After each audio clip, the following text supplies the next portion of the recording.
When I was growing up, my mom made two different versions of something that she called impossible pies. And they were basically quiches of sorts with an egg base and different fillings. And she would bake them, and they were okay, never a favorite of mine, but one was a tuna impossible pie, and one was a cheeseburger impossible pie. And I much preferred the cheeseburger impossible pie over the tuna impossible pie, but both weren't bad. Perhaps I'll have to do some of those one day for one of our recipes here on Recipe Reviver, but today we're going to be making a different cheeseburger pie, this time from this cookbook, Betty Crocker's Hamburger Cookbook.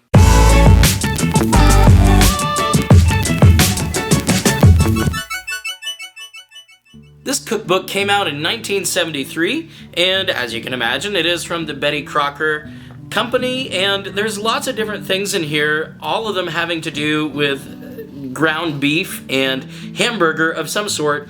And I came across this recipe for a cheeseburger pie, and perhaps it was just the nostalgia for what my mom made with that cheeseburger impossible pie, but I wanted to give this a try. It looks kind of basic, but hey, you never know. Sometimes the most basic things are some of the best things you'll ever eat. You're going to start out by making the crust with 1 cup of a biscuit baking mix, such as Bisquick, or I'm just using the store brand because I'm cheap, and a 1/4 cup of milk or light cream, and that's it. Just mix it together. You're going to knead the dough quite a few times until you get something that resembles a pie crust, and then you're going to roll it out into a 9-inch pie pan, about 2 inches larger than a 9-inch pie pan, and then ease it into the pan. And it says to flute the edge, but I didn't really have enough crust to flute my edge. I don't think this is a true 9-inch pie pan, but that's okay, it'll be fine. And with this dough, it is fairly forgiving, so if you have areas where there are cracks or holes, just put some of your scraps in there and press it in.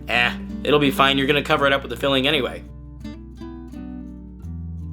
You're then going to put some oil in a pan and cook 1 medium onion that has been chopped, along with 1 pound of ground beef. And you're going to do this just until the meat is brown, and then drain off your fat. Once the meat has been drained, you're going to mix in some Worcestershire sauce, some salt and pepper, and 2 more tablespoons of that same biscuit baking mix. Once that's done, you're going to turn your filling into your pastry-lined pan.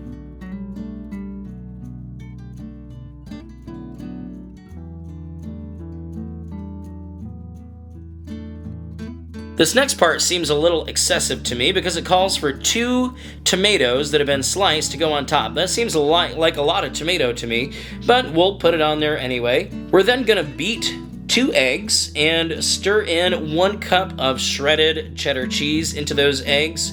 And then we're going to spoon that over the top and spread it out evenly, so it's going to create like a top crust of sorts on top of the tomatoes.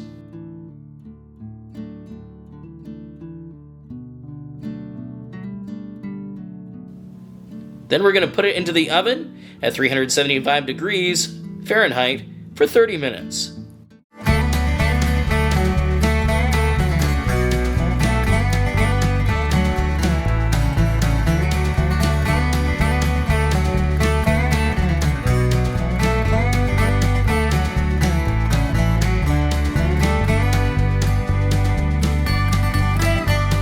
It's pretty bland.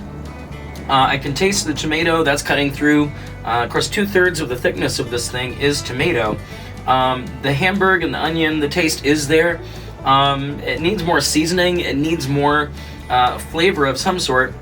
I really don't even taste the cheese that much. And the crust is super thin, which I have never had using a biscuit mix product before. However, it's not bad.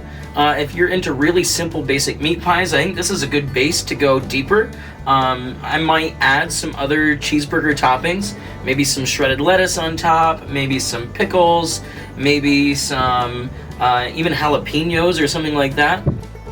Or I could even put like ketchup or something on here to add some flavor as well. Do I see myself making this again?